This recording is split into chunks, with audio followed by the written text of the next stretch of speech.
Olá, boa tarde. Retorno aqui na segunda parte sobre o processo administrativo tributário. E o primeiro ponto que eu quero abordar com vocês é sobre a impugnação administrativa e alguns aspectos muito específicos do lançamento por homologação.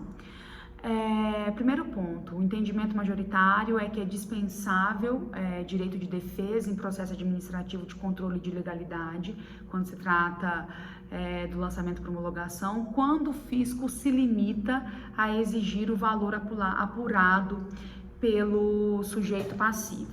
Olha, esse posicionamento, apesar de ser o majoritário, ele é questionável, afinal a gente sabe que direito tributário, crédito tributário, ele é uma obrigação ex lege, então ele necessita dessa subsunção do fato à norma, e o método, né, de aplicação, aí, de apuração, a forma, a regra para essa situação é o lançamento como um ato administrativo privativo do fisco. O lançamento por homologação vem como uma exceção aí, em que o particular ele próprio apura e paga antecipadamente, com a possibilidade, né, tendo aí a previsão de que haverá homologação do fisco, seja uma homologação expressa ou tácita.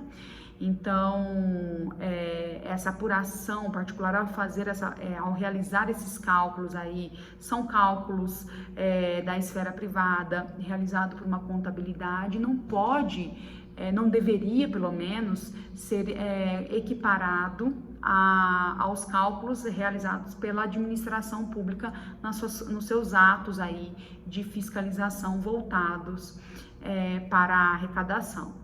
Então, o entendimento de uma doutrina aí bastante balizada é de que não deveria ser dispensável o direito de defesa nesse caso, por ser uma obrigação ex lege e por o lançamento ser, em regra, na verdade, assim, o lançamento por conceito ser um ato administrativo privativo do fisco. Apesar disso, entendimento majoritário da jurisprudência é que, em caso de lançamento por homologação, o fisco ele se limita a exigir o valor apurado pelo sujeito passivo, e aí seria dispensável o direito de defesa no processo administrativo de controle de legalidade.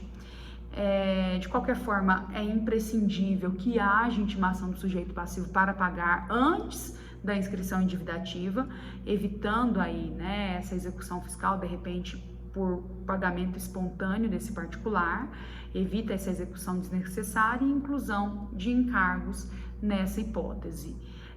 Outro ponto, qualquer acréscimo, recálculo, alteração do valor devido gera direito ao devido processo legal administrativo sob pena de nulidade.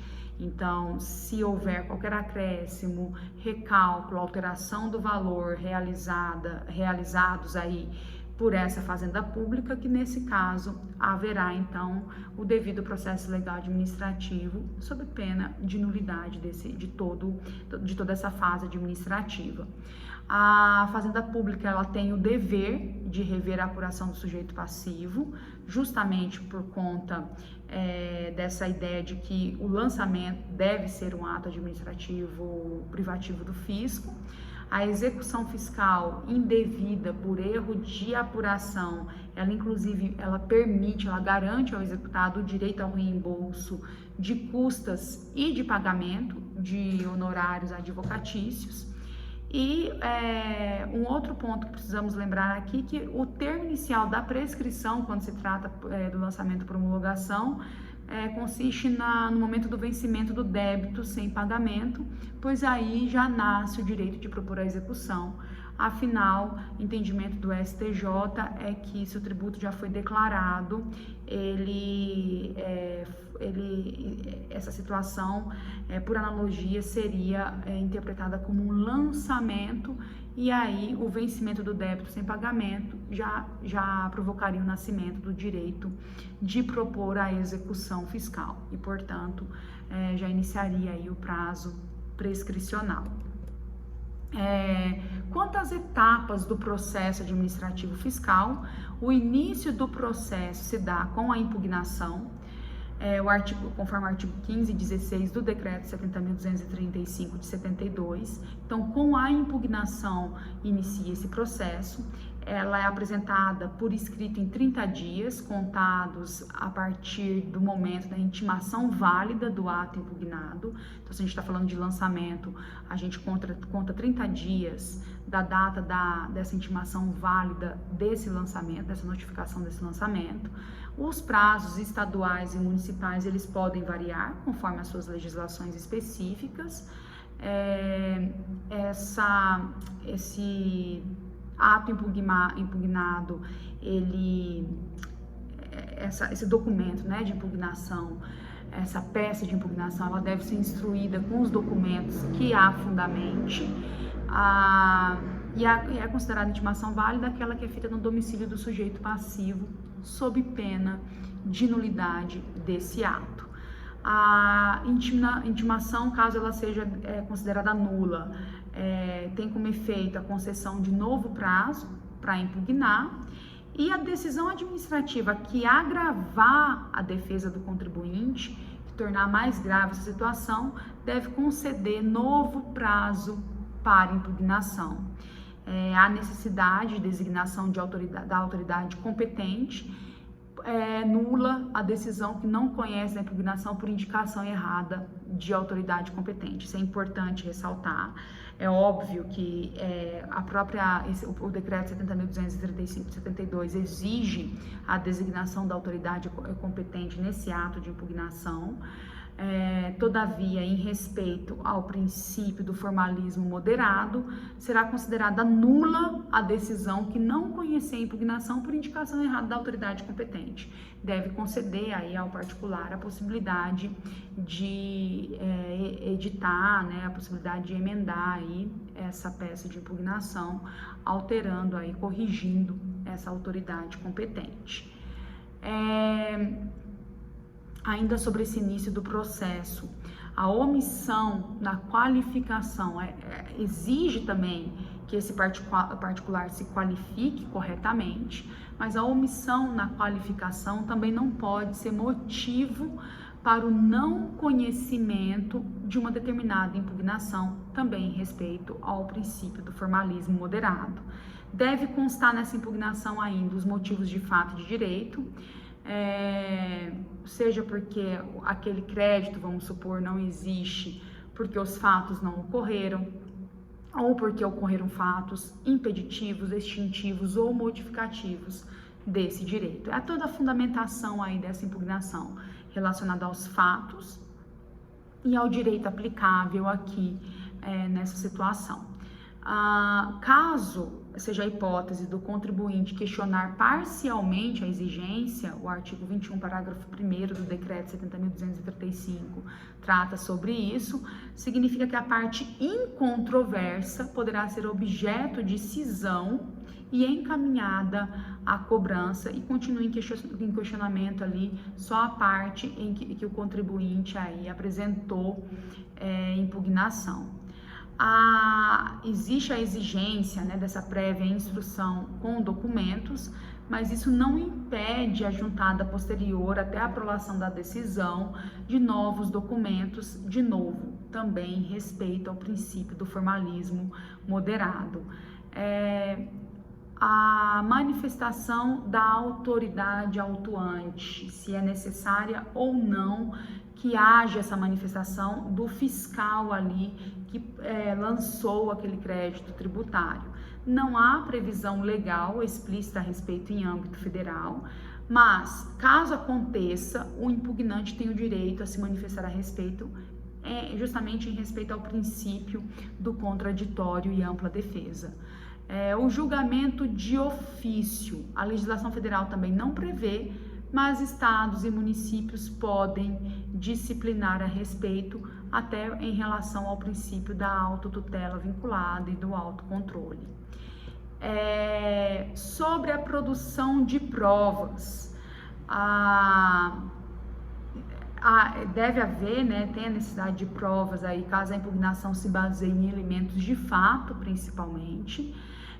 quando se trata de uma impugnação relativa a elementos de direito, aí basta demonstrar a aplicação desse direito ao caso concreto.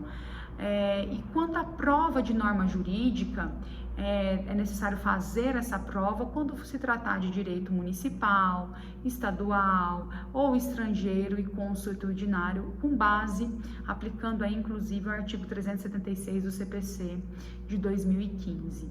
Sobre o ônus da prova no processo administrativo, aí depende de qual parte, né, que está agindo aí nesse específico momento.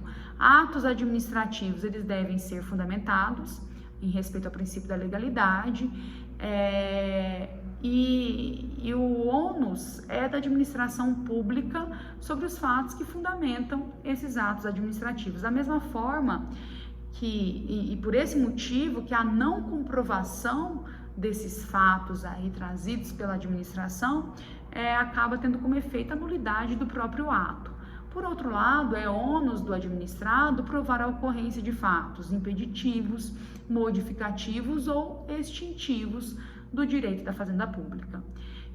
A autoridade também deve determinar de ofício a produção de provas necessárias, justamente e também para elucidar fatos trazidos pelo impugnante em respeito ao fato de que o direito tributário, o crédito tributário, ele é uma obrigação ex lege, ele origina de uma obrigação ex lege, e em razão também do princípio da verdade material e do autocontrole. A autoridade administrativa, fiscal, está em busca de respeitar a lei, então respeito ao princípio da legalidade, respeitar princípios de direitos fundamentais desse particular. Então, em razão de tudo isso, é que a autoridade também deve apresentar, exigir aí, determinar de ofício a produção de provas necessárias. A apreciação da prova deve ser sempre feita de modo fundamentado, até para permitir um controle de validade, um controle de legalidade desse processo administrativo no âmbito do Poder Judiciário. E a confissão do administrado aqui para o direito tributário é pouco relevante, porque o crédito tributário ele não decorre da manifestação de vontade, o crédito tributário decorre, é uma obrigação ex lege, decorre da lei. Então, o administrado confessar não pode ser relevante, porque ele pode erroneamente interpretar que deve um tributo, ou tem um débito tributário, e que na verdade esse débito tributário não existe por diversos motivos, por causas extintivas, ou porque simplesmente não era obrigado naquela circunstância àquela exigência tributária. Portanto, a confissão do administrado é pouco relevante para o direito tributário. Ainda sobre os meios de prova, o primeiro meio de prova mais relevante, vamos dizer assim, para o direito tributário é o documento, né? A prova documental. Os documentos eles devem ser apresentados juntamente com a impugnação, conforme previsão do decreto 70.235, salvo exceções, ou porque extraviaram, porque estão em poder de terceiros, ou a autoridade questiona a suficiência dos documentos apresentados. A autoridade pode também suscitar a ocorrência de outros fatos ou a incidência de outras normas, e com isso vai gerar a necessidade de apresentar novas provas. A concessão também de remissão ou anistia posterior à impugnação e que seja necessária comprovar requisitos, até mesmo anterior, e esse particular não trouxe a documentação, em respeito ao princípio da verdade material. Todos os documentos juntados aos autos até a aprovação da decisão devem ser considerados. Aqui a gente vê claramente a aplicação do princípio do formalismo moderado e o princípio da verdade material. Quando a gente fala que os meios de provas eles precisam ser apresentados ali na impugnação, mas não, existem essas várias exceções, é porque aqui busca a verdade material, e aí o formalismo ele deve ser moderado, sim. Ele deve ser em função da busca dessa verdade material, verificar se de fato existe esse crédito, se de fato existe esse direito da administração, e aí qualquer prova sendo relevante, ela deve ser apresentada em qualquer momento aí do processo administrativo. Obviamente que existe ainda um formalismo, ainda que moderado, e não é que toda e qualquer prova deve ser apresentada em qualquer momento, né? Claro que se ela não for relevante, não for necessária, ela pode ser afastada, ela não precisa ser apresentada aí. Sobre as perícias e diligências. As perícias são aqueles exames, né? Normalmente exame de escrita contábil e fiscal do sujeito passivo ou de terceiro, ou de terceiros. Então, as perícias, elas costumam ser essas perícias de natureza contábil e fiscal, sujeito passivo de terceiros, mas também cabe, é possível que sejam, a depender do caso concreto aí, necessárias essas perícias de outras naturezas, né? Manifestação, por exemplo, de especialistas técnicos, de diversas áreas, medicina, engenharia e outras. E também existem as diligências, que não são perícias, mas meras verificações in loco da ocorrência de um fato. Pode haver o requerimento na impugnação, formulando quesitos, e aí, de novo, a relatividade dessa norma em razão do princípio do formalismo moderado, e pode ser requerida também de ofício. O impugnante formula quesitos e pode indicar assistente técnico. O perito ele não pode ser a própria autoridade subscritora do ato impugnado, obviamente, né, assim, e a oportunidade do sujeito passivo de se manifestar sobre as conclusões do perito tem que ser dada essa oportunidade em respeito ao princípio do contraditório.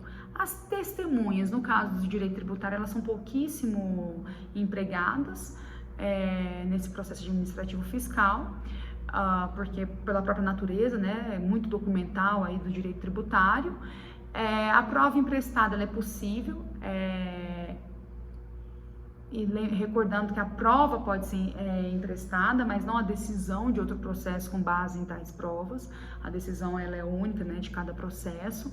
E se a prova agravar a situação do sujeito passivo, deve respeitar aí os princípios do devido processo legal, para que o sujeito passivo também apresente aí novas informações com base no contraditório. Fatos que independem de prova, como fatos notórios, de conhecimento de todos e incontroversos, que não foram refutados pela parte contrária, esses aí não precisam apresentação de provas, mas é possível tentar provar a ausência de notoriedade ou sua irrelevância para o caso concreto. Quais são as situações de indeferimento das provas? Provas ilícitas, obtidas aí de forma ilícita, ilegal, né, por meio em que o ordenamento jurídico repele, por meios que o ordenamento jurídico repele. Impertinente, que não são provas irrelevantes.